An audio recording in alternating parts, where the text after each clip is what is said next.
कथेचं नाव आहे सत्ता. रात्री 8ची वेळ. ऐकू येते?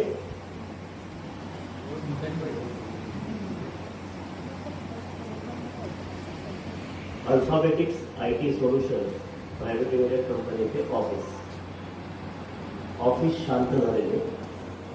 नुकतेच उरलेला स्टाफ काम आटोपून निघून गेलेला. बाहेर फक्त सिक्युरिटीचा माणूस बसलेला. आज कॉन्फरन्स रूममध्ये हे चौघे ही कंपनीचे डायरेक्टर. वातावरणात काहीसा तणाव. चौघे एकमेकांशी बोलत नाही. एक जण नखतूर करतोय, दुसरा शुष्कपणे समोरच्या व्हाईट बोर्डकडे बघतोय, तिसरी आपल्या मोबाईलमध्ये डोकं घालून बसली आणि चौथी नुकतीच रूममध्ये गेरझाऱ्या घातल्या. तेवढ्यात सेक्युरिटीकडून इंटरकॉम वाजतो. एक जण पुढे येऊन तो पटकन उचलतो. तो आला आहे. त्याने असं म्हटल्यावर वैदेही पटकन मारला. मी त्याला जाऊन आणले आणि ती रूमच्या बाहेर पडली. कोणी काही बोलले नाही. शांत. 2-3 मिनिटात वैदेही जयस्वालला घेऊन आत आले. सुटाबुटातील जयस्वाल 50शीतील असते. चष्मा, सावळा रंग, उंचे डोळे आणि चेहऱ्यावर एकदम हुशार आहे. चष्म्यातून दिसणारे बेरोज डोळे. Hello everyone. सगळ्यांना उद्देशांचे भाग. मी तुमच्या कंपनीची वेबसाईट बघितली आहे. प्रॉडक्ट आणि सर्व्हिसेसची मला बऱ्यापैकी कल्पना आली आहे. पण तुमच्यापैकी एकाशी माझी पर्सनल ओळख नाही. त्यामुळे तुम्ही प्रत्येकाने आपापली ओळख करून दिली तर बरे पडेल. माहीत देते मला. ते असं म्हटल्यावर चौघांनी बसून घेतले आणि त्यांना बसण्याची खूण दिली. मी जान्हवी. मी मार्केटिंग अँड सेल्स डायरेक्टर आहे. स्टेक होल्डर आहे आणि गेल्या 8 वर्षापासून इथे काम करते. या कंपनीची टॉप लाईन मी एका वर्षात 40% वाढवली होती आणि बॉटम लाईन 25%. आणि वर्षभरातच नोटबंदी आली. मग GST आणि त्यानंतर करोना. तो टर्नओव्हर आणि बॉटम लाईन अजून आम्हाला अचीव करता आली नाही. ही फॅक्ट आहे. परिस्थिती नक्की सुधारते आहे, पण त्या वेगाने नाही. तुम्ही तुमचे फील्डमध्ये एक्सटर्नल फॅक्टर सुद्धा टाकत नाही आहात ना. डोळे मिसकावत जयस्वालने विचारले. ते आपल्याला उचकवत आहे हे तिच्या लक्षात आले. तसे असते तर या तिघांनी मला कधीच या कंपनीने काढून टाकले असेल. मी फोरस असा क्लासमेट, पण इथे चॅरिटी म्हणून एकत्र काम करत नाही. मी अजून इथे आहे याचाच अर्थ त्यांना माझे काम आणि प्रयत्न मंजूर आहे. तिने पटकन उत्तर दिले आणि जयस्वालने स्माईल दिली. Take it easy. मी गंमत केली. मला तुमच्याबद्दल काहीच माहीत नाही. त्याने दुसरीकडे हात केला आणि रवी उठला. मी फायनान्स डायरेक्टर आहे. Founder member. 10 वर्षापूर्वी मी आणि कौस्तुभने ही कंपनी फॉर्म केली. दोन्ही IIT आणि IIM दोन्ही वेगवेगळ्या कंपनीत काम करत होतो. पण एकत्र बिझनेस करायचा असे डोक्यात होते. खिशातले आहेत नाही ते पैसे टाकून हा बिझनेस सुरू केला. मग वैदेही आली आणि वर्षभरात जाणलं. मी मॅनेजमेंट फायनान्समध्ये केलं. या कंपनीचे अकाउंट आणि फायनान्स मी बघतो. मी कौस्तुभ. मी या कंपनीचा चीफ टेक्नॉलॉजी ऑफिसर आहे. CTO आणि MD. कंपनीची टेक्निकल बाजू संपूर्णपणे मी सांभाळतो. कस्टमरला राईट प्रॉडक्ट्स आणि सोल्युशन देणे हे माझे काम. बाजारात नवीन प्रोडक्ट आणि सर्व्हिसेस काय अवेलेबल आहेत आणि त्यापैकी आम्ही कुठल्या सर्व्हिसेस आणि प्रॉडक्ट देऊ शकतो याचा अभ्यासही मी करतो. कंपनी टेक्निकल प्रॉडक्ट्स आणि सर्व्हिसेसमध्ये असल्यामुळे माझा रोल आता सर्वात महत्त्वाचा आहे. Sorry, technicality can be always hired. ती विकली नाही तर त्याचा काहीच उपयोग नाही. जान्हवीने त्याला मध्येच फोडले आणि सगळेच हसले. जयस्वालने हसू आवाज दिला. मी वैदेही. मी कोअर टीममध्ये जॉईन झालेली 3री मेंबर. मी HR आणि ॲडमिनिस्ट्रेशन हँडल करते. मी सुद्धा IIT IIM आहे. मॅनेजमेंट HRमध्ये केले. इथला प्रत्येक माणूस मी रिक्रूट करते. त्यांना इथे रिटेन करणे माझे काम. IT किती बोलायला आहे. नॅशनल गेलेला माणूस त्याच कंपनीत कामाला येईल याची अजिबात खात्री नसते. पण इंडस्ट्रीपेक्षा आमचा ॲक्टिव्हेशन रेट कमी आहे. आमच्याकडे टिकतात. आमच्याकडे माणसं टिकतात. परिस्थिती वाईट परिस्थिती. चौघे क्लासमेट्स एवढे शिकलेले तर तुम्हाला मी कशाला हवा आहे. तुमचा प्रॉब्लेम तुम्ही नक्की सोडवू शकता. उगीच बाहेरचा आवाज बनवून या पैसे खर्च करायचे. जयस्वाल म्हणाले. सगळे प्रयत्न करून झाले ते फेल गेले म्हणूनच आम्ही तुम्हाला बोलवलं आहे. आम्ही थोडे मूर्ख नक्कीच नाही आहोत, म्हणजे हे फक्त मान. डू यू नो पर्सनल वस्तूने विचारले. No, I met a first time. त्यांच्याशी फोनवर 2-3दा बोलणे झाले होते. का एक प्रॉडक्ट नाही. आर्बिट्रेटर हा कोणाच्या ओळखीचा नसावा अशी चौघांची अट होती. पण हे काम आम्ही HRची म्हणून वैद्यकीय सोपवलं होतं. So do you trust me or not? तुम्हाला कुठेतरी आणि कोणावर तरी विश्वास ठेवावा लागतो. नाही, आमचा पूर्ण विश्वास आहे, पण आमचे कामच असं आहे की कोणावरही विश्वास ठेवणं अवघड जाते. वस्तू कोणाला तुम्हाला माझ्या फीसची कल्पना दिली असेलच, त्याचा चेक आधी द्यावा लागेल. मी न्यायाधीश नाही. तुमच्यातील कोण बरोबर आणि कोण चूक हे मी ठरवणार नाही. निर्णय तुम्हाला घ्यायचा आहे. मी फक्त चर्चा फॅसिलिटेट करणार आहे. मी निर्णय दिला तर परत तुम्हाला तो बाहेर होण्याची शक्यता आहे. चर्चेत वाद होऊ शकतात. त्यात शिवीगाळ आणि मारामारी झाली तर मी तात्काळ निघून जाईल. तुमचे पैसे परत मिळणार नाही. मंजूर? वैद्यने त्यांच्यासमोर चेक काढून ठेवल्यावर जयस्वाल म्हणाले, आम्हाला तुमच्याकडून निर्णय अपेक्षित आहे, कारण चौघांपैकी एकाचा जीवन मरणाचा प्रश्न आहे. मला आधी केस नीट सांगा, मग ठरव. त्याला चौघांनी मान जोडवली. मग वैद्यही सांगू लागले. कंपनीने छान चालले होते. जान्हवी आल्यावर टॉप लाईन आणि बॉटम लाईन दोन्ही चांगलेच वाटते ही वस्तुस्थिती आहे. मग नोटबंदी आली. तुम्ही सगळा धंदा व्हाईटमध्ये करायचा ना, मग तुमच्या नोटबंदीचा काय करणार? तुमचे सगळे क्लायंट कॉर्पोरेट आणि SME सेगमेंटमध्ये असतील ना. जयस्वाल म्हणाला, तेव्हाची परिस्थिती तुम्ही अनुभवली असेल. त्याचा फटका सगळ्यांनाच बसला, कारण इफेक्ट कॅस्केड होता. सगळे झोपले. ते झोपले नाही, ते नोटबंदीचे कारण दाखवून बहाणे बनवू लागले. त्यातून रिकवर होणे फार अवघड होतं. त्यातून सुटत नाही तोपर्यंत GST इम्प्लिमेंट झाले. आगीतून फुपाट्यात अशी अवस्था झाली होती. फार कंबरडे मोडले होते. लोकांना पगार देणे मुश्किल झाले होते. आम्ही आजपर्यंत कमवलेले पैसे इथे आणून टाकत होतो. कंपनी जिवंत राहणे आमच्यासाठी महत्त्वाचे होते. ते काम आम्ही चौघेही निष्ठेने करत होतो. GST इम्प्लिमेंटेशनमध्ये सगळाच घोळ होता. आमच्या फक्त सर्व्हिसेस असत्या तर गोष्ट वेगळी होती. त्यासाठी एकच टॅक्स होता, कारण आम्ही प्रॉडक्ट विकत होतो. त्यात सगळा गोंधळ होता. त्यात इनपुट क्रेडिटचाही गोंधळ होता. आमच्या कन्सल्टंटलाच त्याबद्दल फारशी माहिती नव्हती. सगळेच अंधारात साचपडत होते. त्यातून रिटर्न्सचा बांबू होता. त्यात घोळ झालेच. नोटीस आल्या, पण लगेच नाही, काही कळा नाही. त्यातून थोडे सुटतो तर 3-3.5 वर्षात तोही सुरू झाला. आम्ही सॉफ्टवेअर कंपनी नाही. आम्ही servers, networking, products, cyber security वगैरे सर्व FM सर्व्हिसेस सकट विकतो. त्यामुळे कस्टमरकडे जाणे आमच्यासाठी जरुरी होते. ते शक्य नव्हते. मग आणखी झोपलो. त्यातून गेल्या 2 वर्षात रिकवर होत आहोत. पण मध्ये कौस्तुभ एका कॉन्फरन्सने सरकारविरुद्ध बोलला आणि सगळे बिघडले. वहिनीने थांबून पाणी दिले. मला वाटतं पुढचे कौस्तुभने सांगा, या गोष्टीला तो जबाबदार आहे. वहिनीने जणू यातून हात झटकून टाकला. ते कौस्तुभच्या लक्षात आलं. मी एकटा या गोष्टीला जबाबदारी म्हणणे चुकीच आहे. मी आमच्या चौघांच्या वतीने बोलवतो. मी MD असल्यामुळे आजच्या कॉन्फरन्सला मला जावे लागते. त्याआधी आम्ही चौघे एकत्र बोलत असतो. मी फक्त आवाज आहे, विचार चौघांचे आहे. काय बोलत मी तिथे? जयस्वालांच्या स्वरात उत्सुकता होती. सरकारवर टीका होती. एकीकडे सरकार परदेशात जाऊन विविध कंपन्यांना इथे येऊन बिझनेस चालू करण्याची पायघड्या घालतात आणि इथल्या SME सेगमेंटला ती झाडगी पत्नी अशी ट्रीटमेंट देतात. याबद्दल बोलत होतो. इथे क्रोनी कॅपिटलला बढावा देऊन मोजक्या कंपन्यांना आणि त्यांच्या मालकांना पुढे ढकलतात. इथे शेतकऱ्यांनी आत्महत्या केल्यावर लगेच बोंबाबोंब होतो. पण उद्योगांचे काय असे प्रश्न मी माझ्या भाषणात उपस्थित केले. ते तेथील बहुतेकांना पटले होते, पण बोलायची कोणाची हिंमत नाही. कारण देशात एक प्रकारे भीतीचं वातावरण आहे. लोक खरं काय ते बोलतच नाही. आम्ही सरकारी क्षेत्रात काम करत नाही, ते आम्हाला जमत नाही. त्यामुळे माझ्या या बोलण्याने बिझनेसला काही फरक पडणार नाही असा होरा होता. म्हणून ते बोलून घेतले, पण ते बोलण्याने नाही. आमच्या कंपनीला GST आणि PFच्या नोटिसेस येऊ लागल्या. आम्ही या काळात दोन्हीमध्ये डिफॉल्टर होतो. ही वस्तुस्थिती आहे. पर्यायच नव्हता. कंपनी चालू ठेवायची तर पेमेंट ते पुढे ढकलणे भाग होते. असे नाही की आम्हाला ते पेमेंट बुडवायचे होते, पण लगेच देणे शक्य नव्हते. माझ्या बोलण्याने आम्ही त्यांचे लक्ष वेधून घेतले, ही फॅक्ट. तोच इश्यू खूप मोठा झाला. एका वेळेला एक इश्यू हँडल करायचा म्हणून आम्ही आधी PSI हँडल करायचं ठरवलं.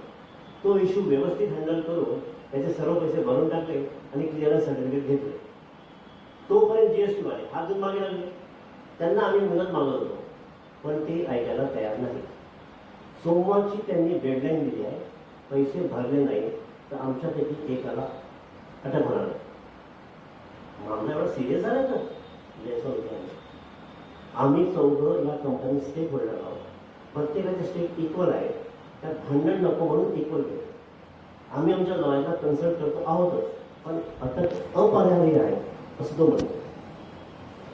तुम्हाला अटक या देशात असं काही होत नसतो.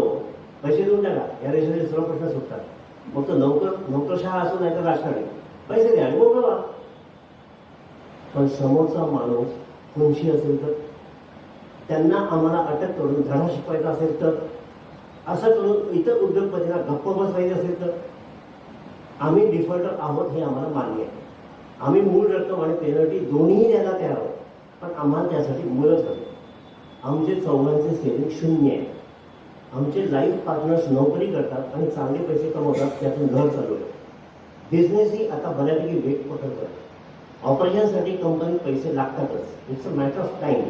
पण ते आम्हाला मुदत द्यायला तयार नाही. इसाब निधीतील लांडगा आणि कोकणाची गोष्ट तुम्हाला माहिती आहे ना?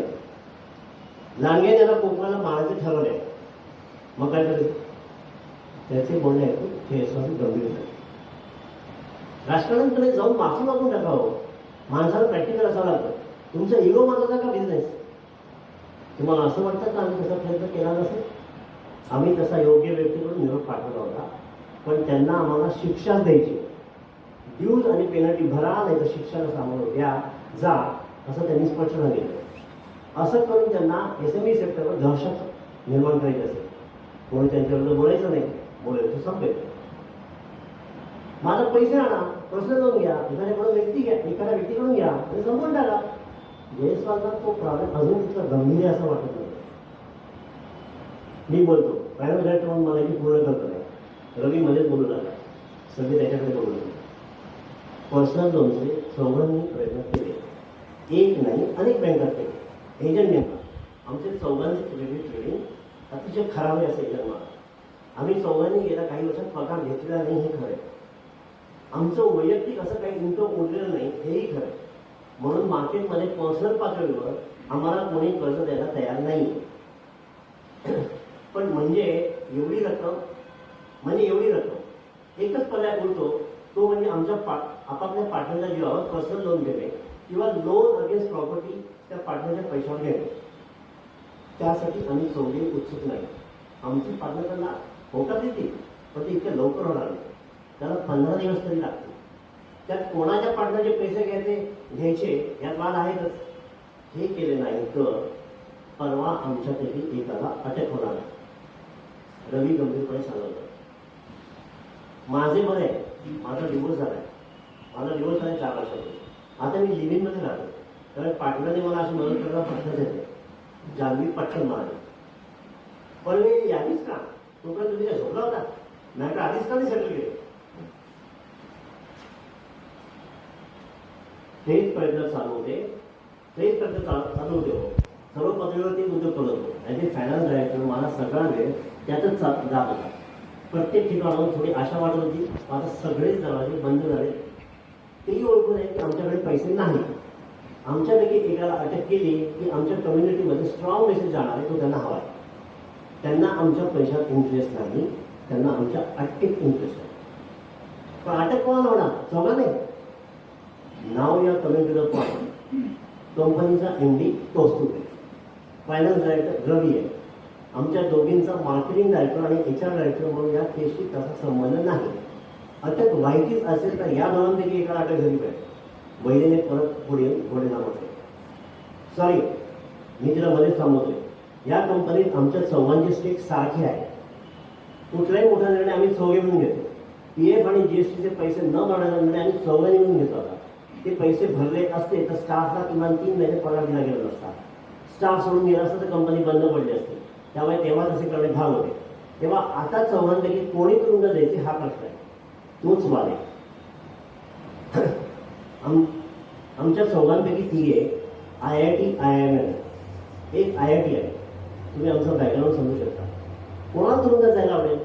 कोणीच मग विजय जाणार नाही. याचाच फैसला आज करायचा रवींद्र बाजू पाडली. हो, आता लक्षात आलं. यावर मी तुम्हाला सल्ला द्यावा अशी तुमची इच्छा आहे का? जयस्वालला मुद्दा लक्षात आला होता आणि ते तुम्हाला गंभीर झाले. येस, त्यासाठीच तुम्हाला इथे बोलावलं आहे. आज शुक्रवार आहे. सोमवारी सकाळी आमच्यापैकी एकाला सरेंडर करायचं आहे. तेव्हा फैसला आज रात्री झाला पाहिजे.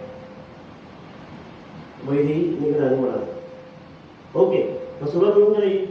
तुम्ही सोबत आपापली बाजू म्हणणार आहात की तुम्ही कसे निरपराध आहात त्या तुरुंगात जायला इलिजिबल नाही आणि मग मी जज म्हणून निर्णय किंवा फैसला द्यावा, तर मी तुम्हाला आधीच सांगितलं की मी जज बनू शकत नाही. पण चर्चा नेव्हिगेट करू शकतो. निर्णय घेण्यास तुम्ही समर्थ आहात. मग चौघांनी एकमेकांकडे बघितलं. आम्ही निर्णय घेऊ शकत नाही यावर आमचे आधीच खूप वाद आणि चर्चा झाली. आम्ही एकमताला येणे शक्यच नाही. निर्णय तुम्हालाच घ्यावा लागेल आणि तो आमच्यावर बंधनकारक असेल याची मी तुम्हाला गॅरंटी देते. जाली म्हणाले. तर जयस्वाल म्हणाले, स्मोक गोईंग आउट? शुअर, जाली म्हणाले. आणि जयस्वाल बाहेर कॅनडामध्ये स्मोकिंगला गेले.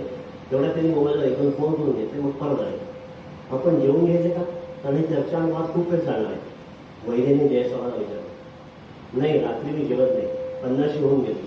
आता रात्री मी फक्त फळ आणि ताक देतो. तेवढे मागवले तरी चालेल. पण you are the still very young. तुम्ही जेवून घ्या. नको, आमचा कोणाचाही जेवायचा मूड नाही. आम्ही तुमच्यासाठी फळ आणि ताक मागवून देतो. तुम्ही ऐकता खाऊन घ्या. तेवढाच वेळ वाचेल. वैद्य म्हणाले आणि पौष्टिक बोलायचा उघडायला. उघडण्याची गरज नाही. प्रेझेंटेशन असेल तर गोष्ट वेगळी. एरवी एक जण या चेअर सीटवर येऊन बसा आणि तुमची बाजू आणि मत सांगा. जयस्वाल म्हणाले आणि कौस्तुभने चेअर सीटवर बसून घेतले. मी आणि रवी आम्ही दोघांनी या कंपनी 10 वर्षापूर्वी चालू केली. दोघे MNC कंपनीत मोठ्या पोस्टवर होतो. लठ्ठ पगार होता. सर्व छान चालत होते.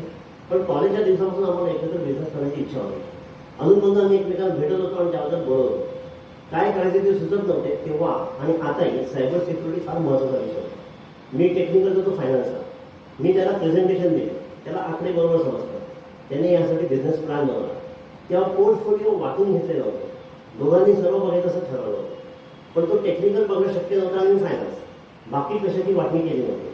माझ्या टेक्निकॅलिटीच्या आणि आमच्या दोघांच्या कॉन्टॅक्टच्या जेव्हा आम्ही बिझनेस सुरू केला आणि तो पळून झाला. आम्ही टेक्निकल गोष्टी विकत असल्यामुळे मी नसलो तर ही कंपनी चालणारच नाही. Technicality can be always hired हे बोलणे सोपं आहे, प्रॅक्टिसमध्ये शक्य नाही. त्यात मी या कंपनीचा MD आहे. मला या कंपनीची जेवढी माहिती आहे तेवढी कोणालाच माहिती आहे. मी तुरुंगात जाऊन कसं झालं? महत्वाचे म्हणजे तुमच्या चौघांपैकी एक जण तुरुंगात जाणार. त्या एका व्यक्तीचा तो एक प्रकारे कंपनीसाठी केलेला त्याग असेल. मग उरलेले 3 जण कसे कॉम्पन्सेट करणार आहात? उरलेले 3 जण त्याला कसे कॉम्पन्सेट करणार याचा विचार केला आहे का? हो, तुम्ही म्हणा. शिक्षा 3 ते 5 वर्षांची असेल. त्या वर्षात आम्ही जेवढे इथे पगार आणि डिव्हिडंडमध्ये कमवू तेवढे तर त्या व्यक्तीला दिले जातीलच. पण तुरुंगातील त्याने भोगलेला मनस्ताप, त्रास आणि खराब झालेले नाव याचे कॉम्पन्सेशन म्हणून आम्ही 3 मिळून या वर्षात जेवढे कमवू त्याच्या निम्मे त्या व्यक्तीला ॲडिशनल कॉम्पन्सेशन म्हणून देऊ. हे सगळ्यांना म्हणले नाही, कोणाला बोललं नाही. कोणाला तुरुंगातून आपले नाव खराब करून येते त्यावेळेस ज्याने एकदम चिडून मारले. पण तुरुंगातून परत आल्यावर त्या व्यक्तीला तुम्ही परत कंपनी डायरेक्टरवर घेणार आहात ना. त्याला दुसरीकडे नोकरी करायची असते तर प्रॉब्लेम झाला असता. तुरुंगात सजा बघून आलेला म्हणून त्याला नोकरी मिळणे अवघड गेले असते. पण आता काय प्रॉब्लेम आहे? तो त्याच्या स्वतःच्या कंपनीत सन्मानाने परत येतोय. त्याला चांगले कॉम्पन्सेशन मिळते आहे. महत्त्वाचं म्हणजे त्याची शिक्षा चुकवलेली रक्कम आणि पेनल्टी भरल्यावर कमी होऊ शकते. हे पाहिजे तुमच्या वकिलाने का कन्फर्म करून घ्या. मग तुम्ही वर्ष 6 महिन्याची रक्कम भरू शकला तर समजा केवढं जे सहजपणे बोलवलं रॉंग. आणि तुरुंगात गेल्याने सामाजिक दृष्ट्या जाईल त्याचं काय? त्याच्या घरी जाईल काय म्हणतील? त्याच्या मुलांना शाळेत आहे. बापाने कंपनी घोटाळा केला म्हणून तुरुंगात जाऊन आला म्हणतील त्याचं काय? त्याचे मित्र नातेवाईक शेजारपाजार त्याकडे कायम संशयाने वेगळ्या नजरेने बघतील त्याचं काय? गेलेली प्रतिष्ठा परत कुठे वाढेल? आज आम्हा चौघांकडे IIT ग्रॅज्युएट पण मोठ्या आदराने बघितलं. 40 वर्षाची प्रतिष्ठा मिळवली ती सगळी धुळीच मिळवायची. जांभळी जी बोलत होती त्याचे शब्द खरा आहे त्याची जयस्वालला जाणीव होत होती.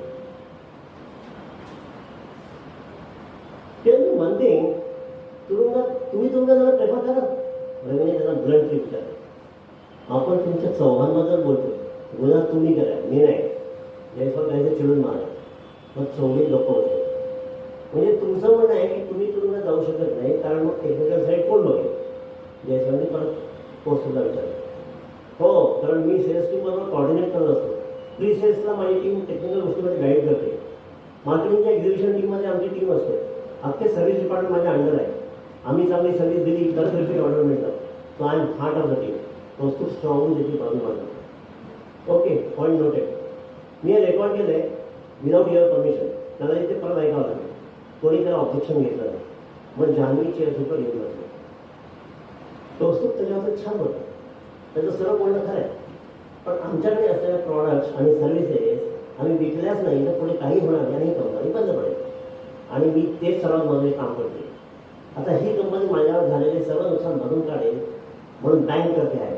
आणि त्यात चूक काहीच नाही, माझं कामच आहे. जेव्हा अख्ख्या जगातच वाईट चाललं होतं तेव्हा आमचंही वाईट चाललं होतं.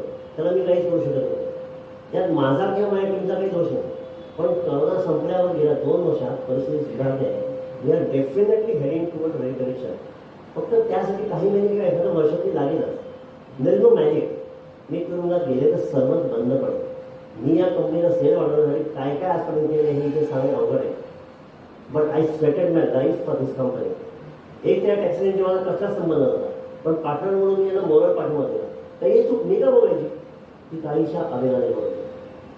डू नो हिंदुस्थान बँक एवढा मोठा क्लायंट या कंपनीत कसा आणला?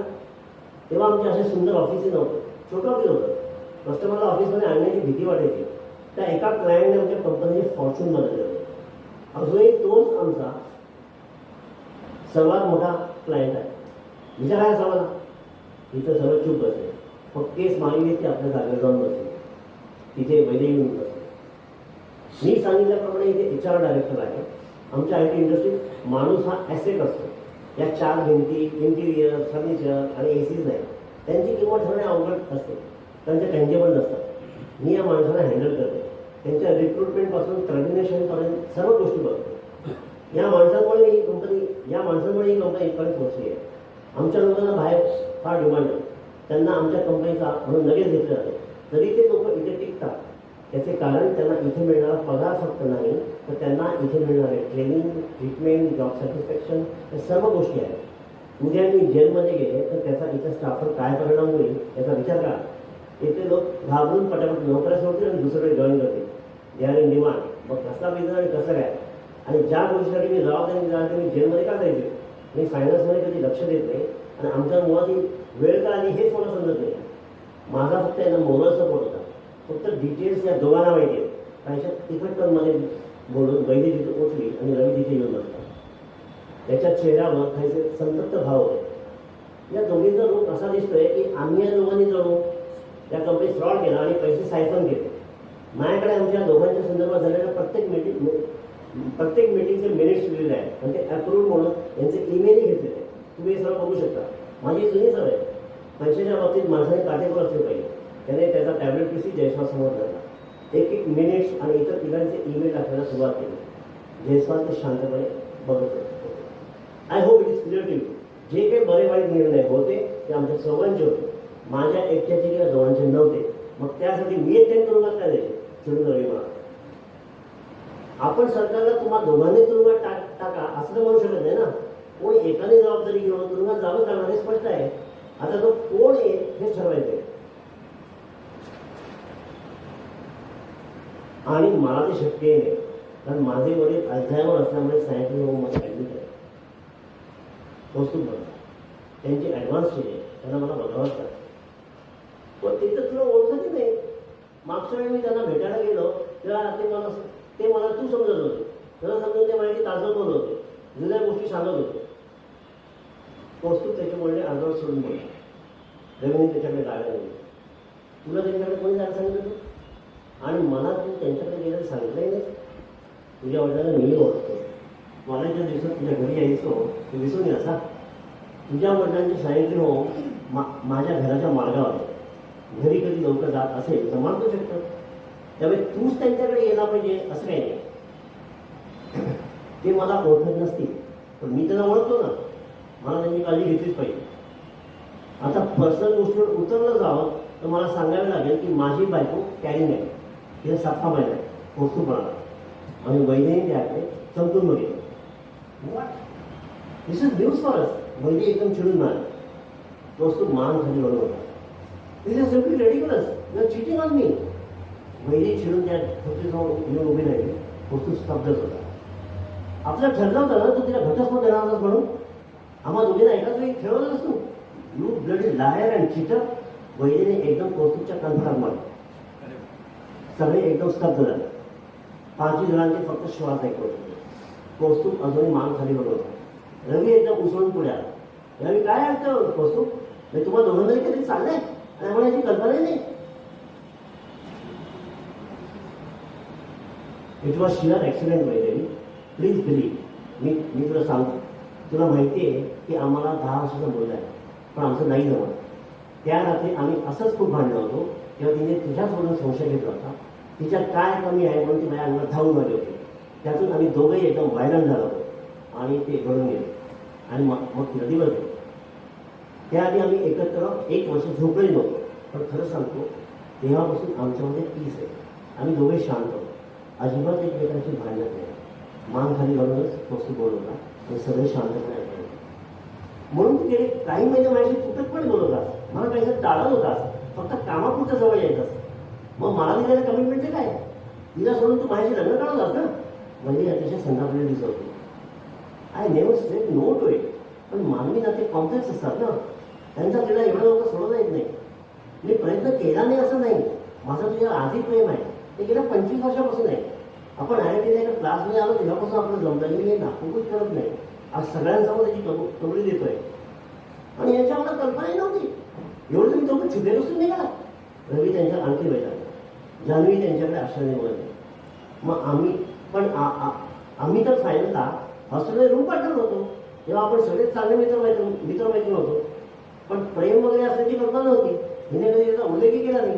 गांधी म्हणाले ते प्रेम प्रकरण यशस्वी होणार नाही याची आम्हा दोघांनाही कल्पना होती. कारण मी दलित आणि वैरी ब्राह्मण. तिच्या घरचे लोक संघाचे. ते कधीच मला स्वीकारणार नाही हे तिने मला सांगितलं होतं. माझे वडील IAS ऑफिसर, ओपन कॅटेगरीवरून पास झालेले, राज्यात होम सेक्रेटरी होते. त्यांनी माझं नाव असं मॉडर्न ठेवलं, कौस्तुभ, आडनाव क्षीरसागर. आम्ही सांगितले नसते तर कोणाला आम्ही दलित आहोत कळलेही नसते. पण कोणाला फसवायचा प्रश्नच नव्हता. मला तिला पळवून न्यायचं नव्हतं. सगळं रितसर करायचं होतं. मी IITमध्ये रँक होल्डर होतो. तसंच IIM ओपनमधून सिलेक्ट झालो आणि पास झालो. पण त्यांना तिथे महत्त्व नव्हतं. मग IIM झाल्यावर मी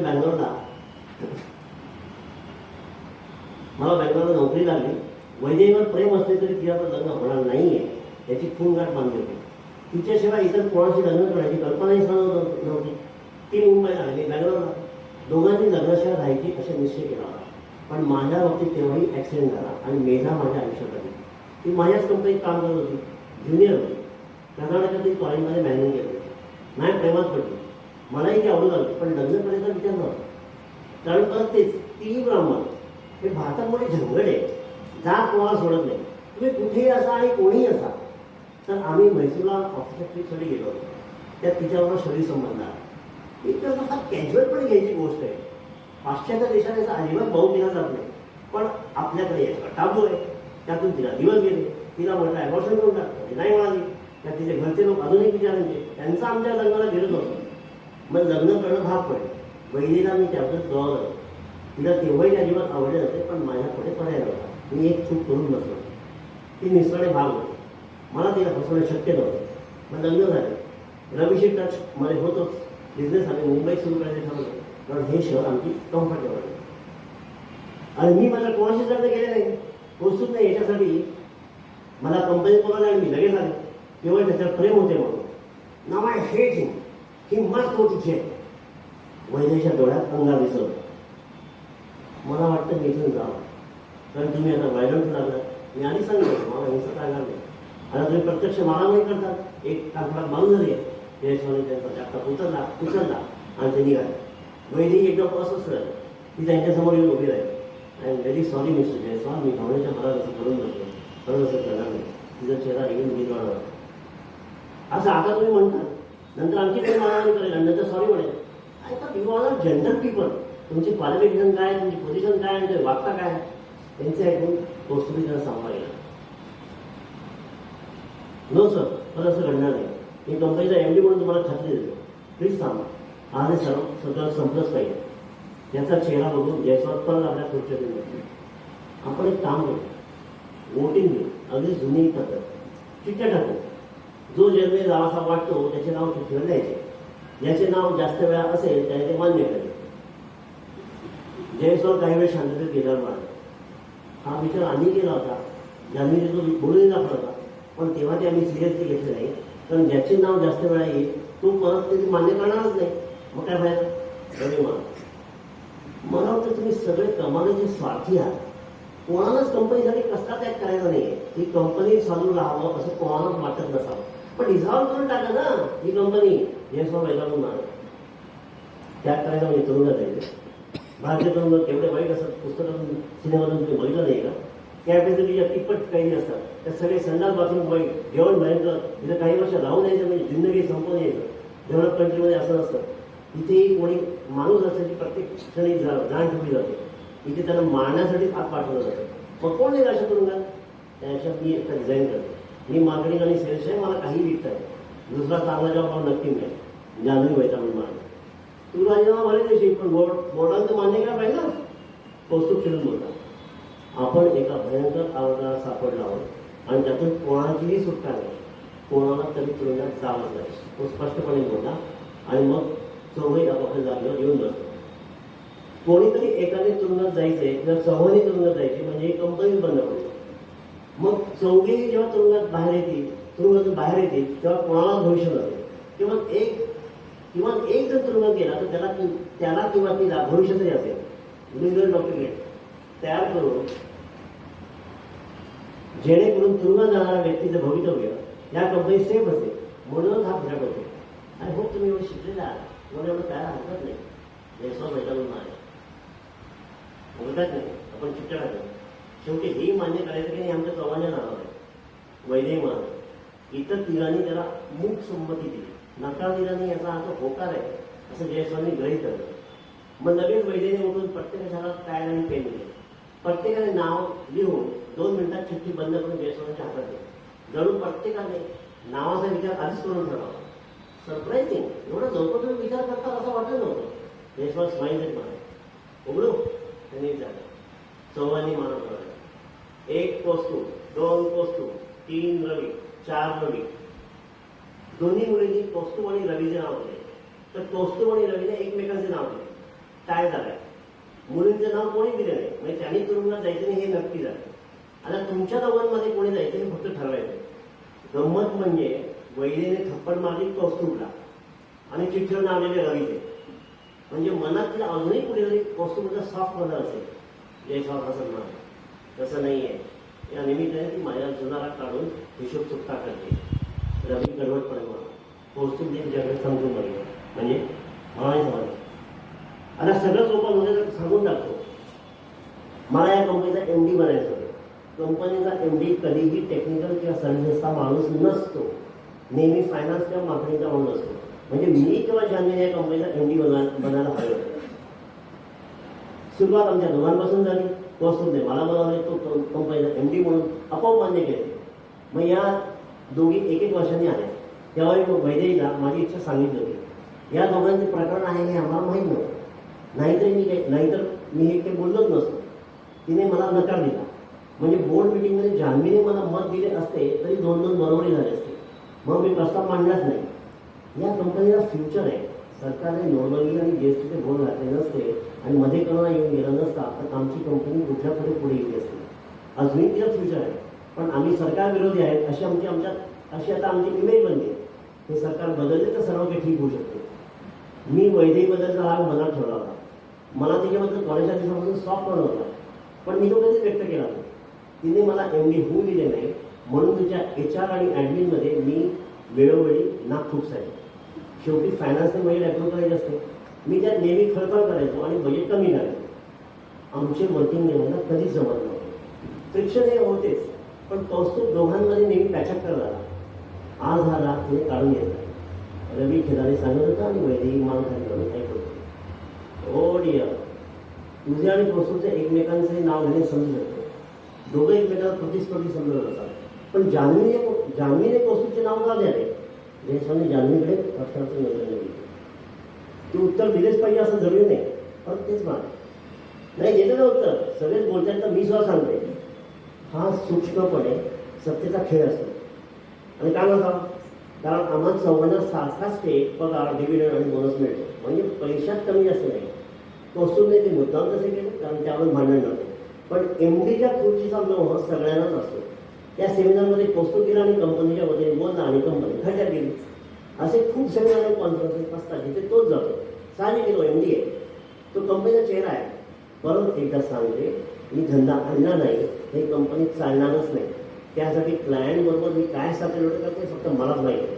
त्यासाठी मला माझ्या स्त्रीत्वाचा फायदा करून घ्यावा लागतो. In men's world woman are always preferred. मला नाही म्हणायची कस्टमरला शक्यतो हिंमत होत नाही. त्याला मी त्याच्याकडे परत याविषयी वाटते.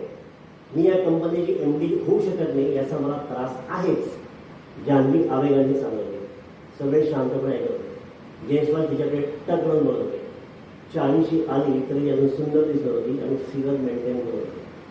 There is always growth required in terms of money and in terms of position. तरच ती बसते. माणूस असाच आहे. ती मला इथे कुठे दिसत नव्हती. कधी कधी वाटायचं इथे सोडून इथून सोडून स्वतःचं युनिट चालू करायचं. तीच पुढे बोलत होती. स्वतःच्या म्हणजे स्वतःचं नाही.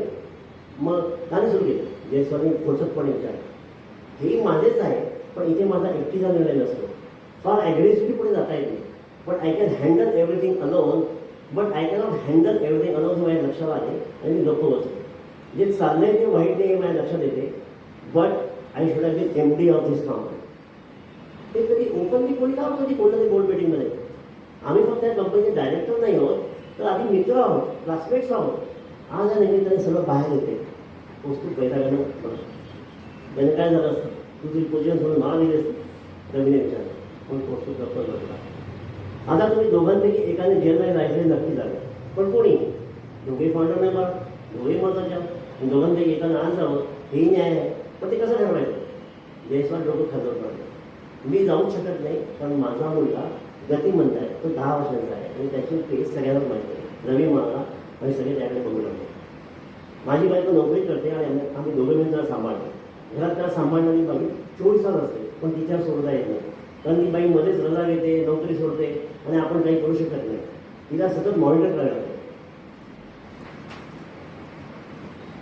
पण तुझी बायको तर सॉफ्टवेअर आहे ना आणि कोरोनापासून तिचं वर्क फ्रॉम होम चालू आहे. मग काय प्रॉब्लेम? कौस्तुभने शंका केली. तेव्हा वर्क फ्रॉम होम म्हणजे काय असेल तुला माहिती आहे ना? ती तिच्या खोलीत बंद असते. 8च्या वेळी 12 तास काम करते. ती हा वेळ असून असल्याने असते. दोघांची पर्सनल कारण गेलेलं आहे पण पैसा तर करावा जाईल, तोही आजच आणि आत्ता. जान्हवीने ओरडून सांगितलं. मला सांगा, कौस्तुभ आत गेला तर एमडी कोण बनणार आहे? त्याच्यावर काही डिस्कशन झाले? आणि रवी आत गेला तर त्याचा फायनान्स पोर्टफोलिओ कोण हँडल करणार आहे? जयस्वाल नाही झाले. हे दोघे आधी शॉकिंग झालेच नव्हते. त्यामुळे त्याच्यावर आधी डिस्कशन झाले नाही. आमच्या तिघांपैकी कोणीही एमडी बनू शकते जर कौस्तुभ आत गेला.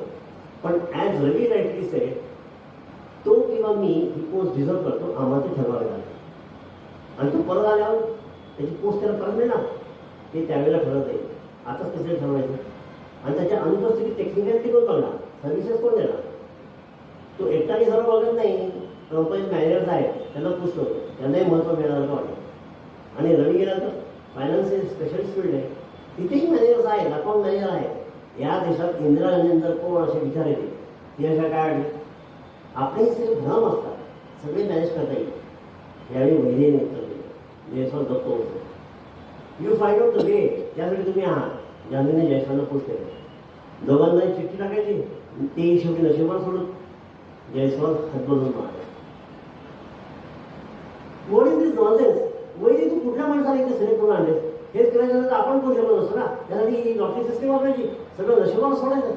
Is that any better way? काही सायंटिफिक असू शकत नाही का? Is this person qualified to work as a arbitrator? Ravi एकदम चिडला. Excuse me gentleman, please look at my client list. तुम्हाला ती मी आधी दिली होती. त्यांच्यापैकी कोणालाही तुम्ही फोन करून माझ्याकडे विचारू शकता. ही सिच्युएशन अशी आहे की यातून मार्ग निघू शकत नाही. म्हणून हा सोपा मार्ग मी तुम्हाला सांगितला.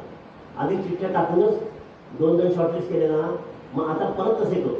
वैदेही तुम्हाला दोघांची नावं लिहून चिठ्ठी माझ्यासमोर ठेवेल आणि त्यातली एक उचलेल. आयुष्यात स्वकर्तृत्व महत्वाचे असतेच, पण त्याला नशिबाचीही साथ लागते. ही गोष्ट आपण त्यावर सोडून देऊ. जयस्वाल निघणार आहे माझा. मग चौघेही गप्प बसले. खूप वेळ कोणी काही बोलत नव्हतं. कॉन्फरन्स रूममध्ये घड्याळाची tick tick tick tick tick tick फक्त तेवढं ऐकू येतो. मी फ्रेशरूममध्ये जाऊन येतो. जयस्वाल म्हणाले आणि उठून निघाले. जान्हवी त्यांना थांब तुम्हाला मी दाखवते आणि मी जाऊन येते म्हणून त्यांच्या मागोवा गेले. तर दोघे परत आल्यावर वैदेही जाऊन येते. कसं मान्य आहे? जयस्वालने विचारले. मग रवी निर्धाराने मला मान्य आणि त्याला पोचले नुसतेच मान आणून होकार दिले. त्याआधी I want to get angel investor in your company. Sorry, त्याआधी why don't to get angel investor in your company. अजून 2 दिवस आहे. चौघांचा स्टेक थोडा थोडा डायल्यूट करा. त्याच्यामध्ये स्टेक त्याच्या स्टेकमधील पैसे जीएसटीसाठी देऊन टाका. 4 आहे 5 पाडलं. पण कंपनीची आणि एकाची हरवणी मानधनी कळेल. तुमच्यापैकी एकाने म्हटल्याप्रमाणे अजून 5 वर्षांनी कदाचित या कंपनीचे व्हॅल्युएशन खूप चांगले होईल आणि मग तुम्ही त्याला स्टेक दिल्याचा कशाला म्हणाल. कंपनीची आमच्या सर्कलमध्ये आधीच खूप बदनामी झाली आहे. अशा बातम्या लपत नाही. स्टाफमध्ये कोणीतरी चांगल्या वाईट हेतूने ते बाहेर सांगतेच. मग कोणी इन्व्हेस्टर आमच्या बद्दल धावून येणार आहे? मी असू शकेल. जयस्वामी असं म्हटल्यावर इतर चौघांच्याकडे संपून बघितले. मी एवढा वेळ तुम्हाला चौघांशी बोलतोय. Basically you are very well qualified and good people. तुमच्या कंपनीला पुढे जाण्याची धमक नक्की करा. मला कंपनी चालवण्याचा इंटरेस्ट नाही. 5 वर्षांनी माझे स्टेक विकून टाकणार. प्रथम प्रायोरिटी आता तुम्हाला चौघांना असेल. आपण आता रवीसोबत बसून तुमच्या कंपनीचे व्हॅल्युएशन करू शकतो. ते अर्थातच ई कॉमर्स कंपनीसारखे नसणार. तुम्ही हल्लीच पेटीएम आणि बायजू सारख्या कंपनीचा बुडबुडा फुटायला बघितला आहे. आपण फ्लाय बाय नाईट ऑपरेटर व्हायचे नाही. 5 वर्षांनी कदाचित कंपनी स्टॉक मार्केटमध्ये 20 करोड ते पुढचे पडेल. आज नाईट आउट माझे ठरवलेच आहे. तुमचे फायनान्शियल तयार असतील तर सगळे वर्कआउट करू. हे अर्थात तुम्हाला चालणार असेल तर नाही तर ठरल्याप्रमाणे चिठ्ठी टाकू. चौघे जयस्वालकडे बघत होते. मला मंजूर आहे. जान्हवी सर्वप्रथम बोलली. वैदेहीने मान बघते. दिस इज बेटर. आता 11 वाजले आहे. भरपूर वेळ ऐकून घ्यायला काय हरकत आहे? नसेल मंजूर तर चिठ्ठी आहेच. रवी म्हणाला. तो पोचून नकार देण्याला प्रश्न नव्हता. त्यासाठी कोविड नंतरच्या 2 वर्षाची बॅलन्स शीट लागतील आणि 2015 सालची बॅलन्स शीट लागेल. मिळेल? हो, गेल्या वर्षीची बॅलन्स शीट आताच तयार झाली. ऑडिटेड आहे. रवी उत्साहाने मारला. मग तासाभरात त्याने 3 वर्षांच्या बॅलन्स शीट जयस्वाल समोर ठेवल्या. तेवढ्या वेळात प्रत्येकजण बाहेर जाऊन सिगरेट पिणे, मोबाईलवर बोलणे आणि मेसेज करणे वगैरे प्रकार चालू होता. 3 वर्षांच्या बॅलन्स शीट आणि प्रॉफिटेबिलिटीवरून आपण कंपनीचे व्हॅल्युएशन करतो. नाही, ते कमी होईल. कारण गेल्या 2 वर्षात आम्ही आमच्या जणू आधार पाळून ठेवत होतो. आम्हाला पुढच्या 3 वर्षाच्या फोरकास्टमध्ये इंटरेस्ट आहे. ठीक आहे, तसे बघू. मी या 3 वर्षाच्या बॅलन्स शीट बघतो. तोपर्यंत तुम्ही चौघे पुढच्या 3 वर्षाच्या फोरकास्टवर काम करा. जयस्वाल असे म्हटल्यावर सगळे बिझी झाले. ते करून झाल्यावर जयस्वालने एक आकडा सांगितला. या चौघांनी मी डिस्कस करून वेगळा आकडा सांगितला तर खूपच जास्त होता. हरकत नाही, तुम्ही ऑप्टिमिस्टिक असणं साहजिक आहे. मी इन्व्हेस्टर असल्यामुळे व्हॅल्यू कमीच सांगेल. मधला मार्ग काढावा लागेल. पण लक्षात घ्या, तुम्हाला वाटते तेवढी किंमत नक्कीच मिळणार नाही. त्यातून एकाचा तुरुंगवास करणार आहे. जयस्वालने आपण मारवाडी आहोत हे दाखवून दिलं. 24 फक्त बाजूला गेल्यामुळे जाऊन डिस्कस करून आले. काही वेळ निगोशिएट झाले. मग दोन्ही पार्टी एका नंबरवर मान्य झाल्या. तेव्हा रात्रीचे 3:30 वाजले. हे पैसे मी तुम्हाला उद्या ड्राफ्टमध्ये उद्या 11 वाजेपर्यंत देईल. आता मी तुमचा 20% पार्टनर आहे. कागदपत्र दुपारपर्यंत तयार करून आणि सह्या करू. Hope it solve the problem. उठून जयस्वालने एकेकाच्या हातात हात मिळवायला सुरुवात केली. Yes, thank you very much. प्रकरण येथे पोहोचेल असे वाटले नव्हते. तो सुख म्हणाला. मलाही कल्पना नव्हती. मी या तयारीने इथे आलोच नव्हतो. मी फक्त आर्बिट्रेटर म्हणून आलो. पण मला यात संधी दिसली. पैसेही आहेत. It's a good deal for both of us. सगळ्यांनी सुट्टीला विश्वास सोडला. मग 5 जण खाली आले. आपापल्या गाडीत बसले. घरच्या दिशेने निघाले. जयस्वालांची गाडी वेस्टर्न एक्सप्रेस हायवेवर ओएनजीसी समोर थांबली. पाठोपाठ जान्हवीची गाडी आली आणि तीही मागे थांबली. आणि जान्हवी त्यातून उतरून झपाट्याने जयस्वालांच्या गाडीत शिरली. ते तिची वाटत बघत. Oh sweetheart, how was it finally Mumbai जयस्वातीला मिठी देऊन तुझ्यामुळे हे होऊ शकेल, काहीतरी झालंच नाही. इट वॉज ए गुड बाजार. आपल्याला आणखी 20% स्वस्तात मिळेल. मी डायरेक्ट एंजल इन्व्हेस्टर म्हणून आलो असतो तर एक तर तुम्ही संवादी मला नीट एंटरटेन केले नसते, दुसरी एवढी कमी किंमत होऊन दिली नसते. पण आपला जे संवाद या लेवल आणि पीकला पोचला होता ते कोणाला माझ्या ऑफरपासून मागे हटणं शक्यच नव्हतं. It was a dead end for everyone. पण याची श्रेय मी तुला देतो. तू सहजपणे माझे नाव वैदिकला सुचवले, कुठेतरी सेमिनारमध्ये ओळख झाली म्हणून सांगितलं. But life is a game of chance. आपण ठरवतो तसं झालंच असतं असं नाही. पण दिसलं की घडतंय म्हणून तुझ्या पाठोपाठ टाळण्याच्या निमित्ताने आले आणि तुला सांगितलं नाव इट्स ए गुड चान्स. हे एक बरं आहे. कोणालाही माहीत नाही आपण लिव्हिंगमध्ये एवढ्या वर्ष एकत्र राहतो. मी पैसे देऊन स्टेक मागितला असतं तर नक्कीच मिळाला नसता. तेव्हा इगो वाढाले असते. शेवटी सगळा खेळ सत्ता आणि खुर्चीचा असतो. आता खुश आहेस ना, तुला माझा स्टेक विकून टाकेल म्हणजे तुझा स्टेक 40% होईल. तू MBA होण्याचा मार्ग मोकळा झाला. ते मोठ्याने हसत तो जयस्वाल मोठ्याने हसत मारला. येस स्वीकार आय एम व्हेरी हॅपी. आता आपण इथेच बोलणार आहोत त्याने का घरी जाऊन सेलिब्रिटी करणार आहोत. तो तुझा पार्टनर रवी BK सोडून चेंबूरला गेला ना, त्याची कार पुढे गेलेली बघितली तेव्हाच तर कार थांबवायला तुला कार थांबवायला सांगितलं ना. तोच तू बांधवा वेचला राहतो आणि वैदिक वरडला. त्यामुळे आपल्याला कोणी एकत्र पाहण्याचा प्रश्नच येत नाही आणि घरी तर कोणी कधीच येत नाही. मी लिव्हिंगमध्ये राहते सगळ्यांना माहिती, पण तुझ्याबरोबर राहते कोणाला माहिती कोणी विचारत नाही. No we are professional. आणि आपल्या लिव्हिंगला 3 वर्षात होत आहेत ना. दोघेही हसले, एकमेकांना दीर्घ केस दिला आणि जानवी परत आपल्या गाडी घेऊन बसली. जयस्वालनी गाडी चालू केली, मोबाईलवर नंबर लावला, ब्लूटूथवरून उचलला. खूप वेळ कोणी फोन उचलत नव्हते. साहजिक होते, समोरची दिल्लीतील व्यक्ती झोपलेली असेल, त्याला फोन लावायचा की नाही याचा किंचित दिलेवा जयस्वालांच्या मनात होता. पण तो काढून त्यांनी परत फोन लावला, कारण तेवढेच महत्त्वाचे आणि आनंदाचे होते. फोन न उचलल्यामुळे कट झाला.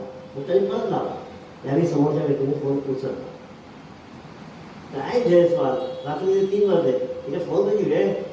समोरची व्यक्ती झोपेल होते. सॉरी 4 वाजले. ते स्पष्ट दिसत होते अपेक्षेप्रमाणे ती कोण होती. सर बातमी तेवढी महत्त्वाची आणि आनंदाची आहे म्हणून फोन केला, नाही तर मी केला नसता. मला बघ डन, आणखी एक कंपन्यातल्या जोडी बनली, तुझ्या पेपरवर होईल. हो वंडरफुल. मुंबई एअरपोर्ट जसा आपल्या मित्राच्या घशात घातला तसंच आणखी त्याचीच एक छोटी आवृत्ती आहे. एवढेच. अशा किती कंपनी आतापर्यंत निवडल्या, नंबर लक्षात नाही, उद्या सांगतो. मग दोघेही असेल. झोपास न नका. आपल्या शत्रू आपण असेच वेचून मारतो. जयस्वालने हसून गाडीला स्पीड दिली. थँक्यू.